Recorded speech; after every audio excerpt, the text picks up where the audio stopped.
என் நெஞ்சில் குடியிருக்கும்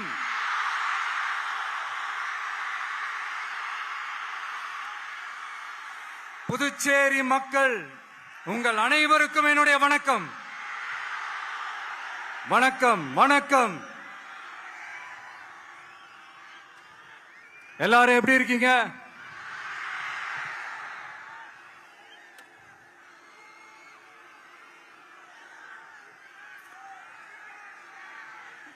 இந்த ஒன்றிய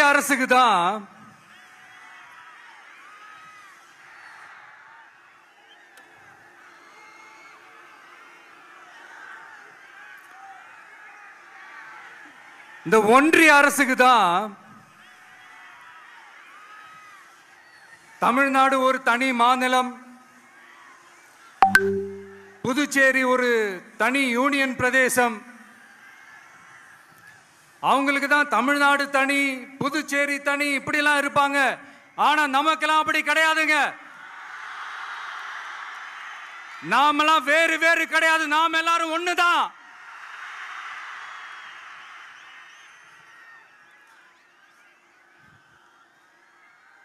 தமிழ்நாடும் புதுச்சேரியும் தனித்தனியாக இருந்தாலும் நாம் எல்லாரும் ஒண்ணுதான். நாம் எல்லாரும் சொந்தம் தான்.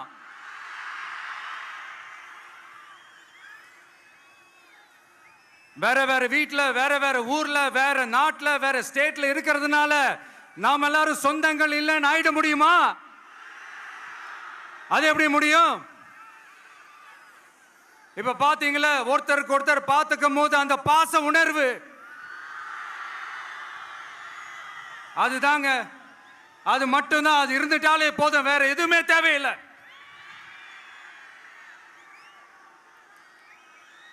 அதனால தமிழ்நாடு, புதுச்சேரி, கேரளா, கர்நாடகா, ஆந்திரா மட்டும் இல்ல, உலகத்துல எந்த மூலையில நம்ம வகைரா இருந்தாலும் அவங்க எல்லாருமே நம்மளோட உயிர் தான். அவங்க எல்லாருமே நம்மளோட உறவு தான்.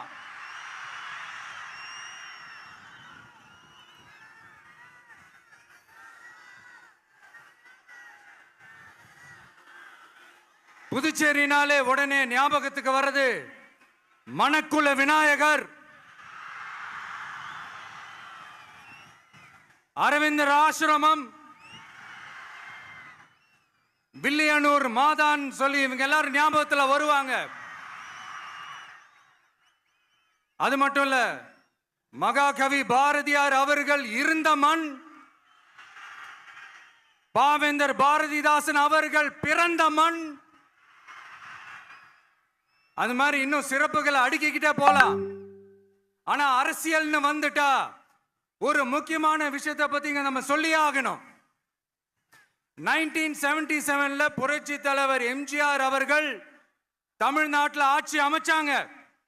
ஆனா அதுக்கு முன்னாடியே 1974லயே இங்க புதுச்சேரியில அவங்களோட ஆட்சி அமைஞ்சது.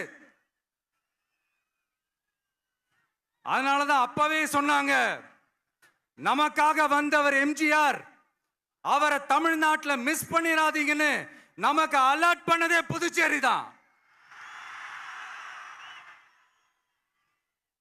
அப்படிப்பட்ட புதுச்சேரியை நம்மளால மறக்க முடியுமா? அது மட்டும் இல்ல, இங்க இருக்கிற மக்கள் தமிழ்நாடு மாதிரியே புதுச்சேரி மக்களும் என்ன கிட்டத்தட்ட ஒரு 30 வருஷமா என்ன தாங்கி பிடிச்சுக்கிட்டு இருக்கிறீங்க.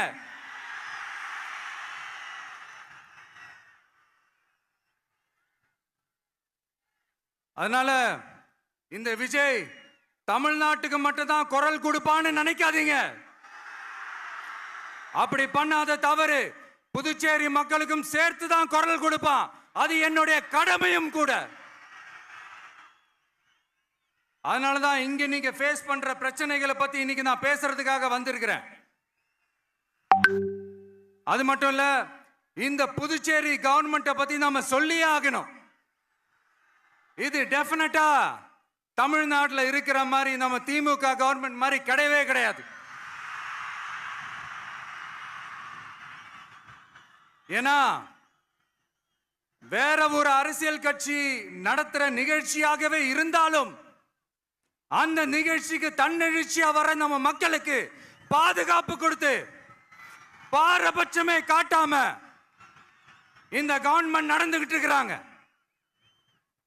அப்படிப்பட்ட இந்த புதுச்சேரி கவர்மெண்ட்டுக்கும் நம்ம புதுச்சேரி சிஎம் சார் அவர்களுக்கும் இந்த நேரத்தில் என்னுடைய மனப்பூர்வமான நன்றிகளை தெரிவிச்சுக்கிறேன். இத பார்த்தாவது தமிழ்நாட்டில் இருக்கிற அந்த திமுக கவர்மெண்ட் கத்துக்கிட்டா நல்லா இருக்கும். ஆனா அவங்க கத்துக்க மாட்டாங்க. பரவாயில்ல, வரப்போற எலெக்ஷன்ல 100% கத்துக்குவாங்க. அத நம்ம மக்கள் பார்த்துக்குவாங்க.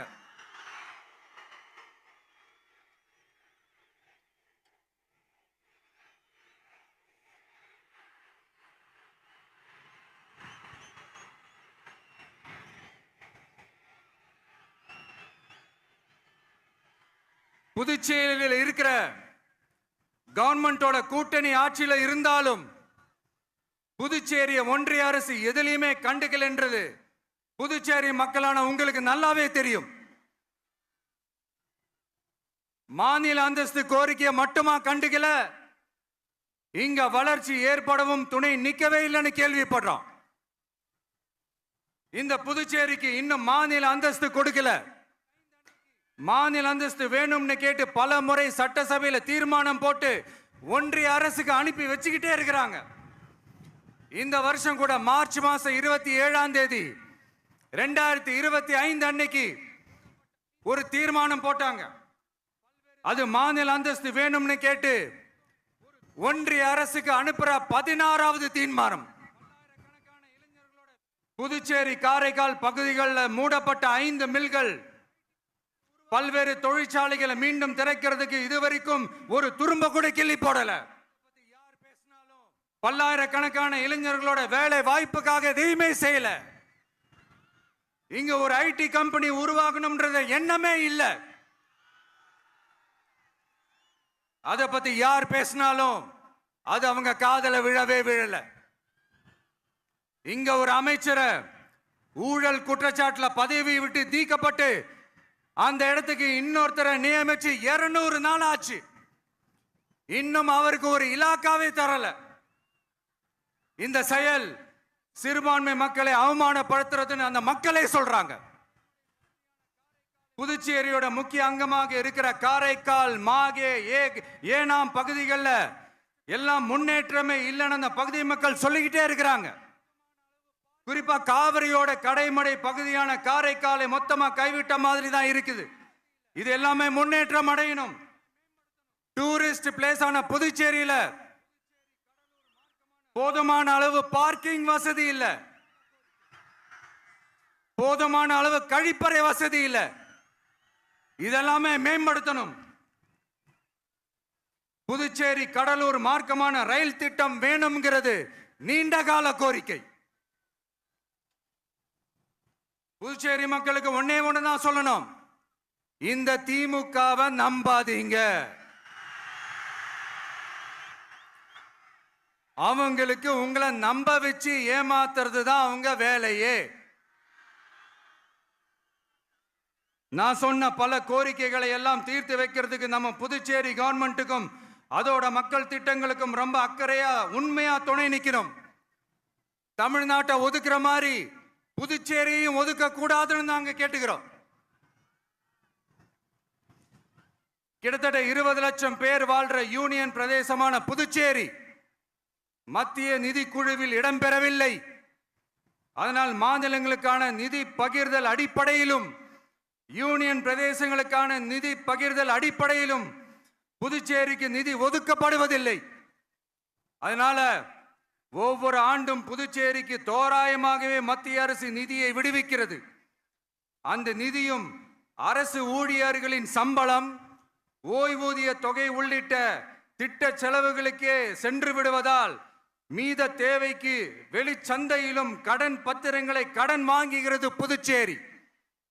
இந்த நிலைமை மாறணும்னா ஒரே வழி, மாநில அந்தஸ்து நம்ம புதுச்சேரி மக்களோட பல்லாண்டு கால கோரிக்கை. புதுச்சேரிக்கு போதுமான நிதி வரத்து இல்லாததுனால வெளியே கடன் வாங்க வேண்டியதா இருக்கு. புதுச்சேரியோட கடனை குறைச்சு தற்சார்பு பொருளாதாரத்தை வளர்த்தெடுக்க திட்டங்கள் வகுக்கப்பட வேண்டும். மாநில அந்தஸ்து வாங்கினா மட்டும் போதாது இல்லையா, தொழில் வளர்ச்சியும் தேவையாச்சே. புதுச்சேரி தென்னிந்தியாவின் முன்னணி இண்டஸ்ட்ரியல் ஹப்பாக மாற்ற எல்லா முயற்சிகளும் எடுக்க வேண்டும். இந்திய அளவில் ரேஷன் கடைகளே இல்லாத மாநிலம் புதுச்சேரி தான். ஏழை எளிய மக்களுக்கு வாழ்வாதாரமே ரேஷன் கடைகள் தான். மற்ற மாநிலங்கள்ல இருக்கிற மாதிரி இங்கேயும் அரிசி, சர்க்கரை, பருப்பு, கோதுமை, எண்ணெய்னு அனைத்து பொருட்களும் வழங்கும் முறை சீராக்கப்பட வேண்டும்.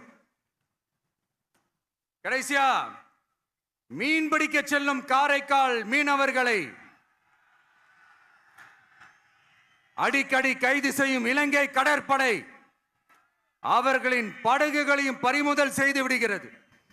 அதனால் நீண்ட போராட்டங்களுக்கு பிறகு அவர்கள் விடுவிக்கப்பட்டாலும் படகுகள் கிடைக்காததால் படு மோசமான நிலைக்கு தள்ளப்படுகின்றனர். இந்த நிலை மாற வேண்டும். நான் மறுபடியும் சொல்றேன், இந்த விஜய் புதுச்சேரி மக்களுக்காகவும் எப்பவும் துணை நிற்பான்.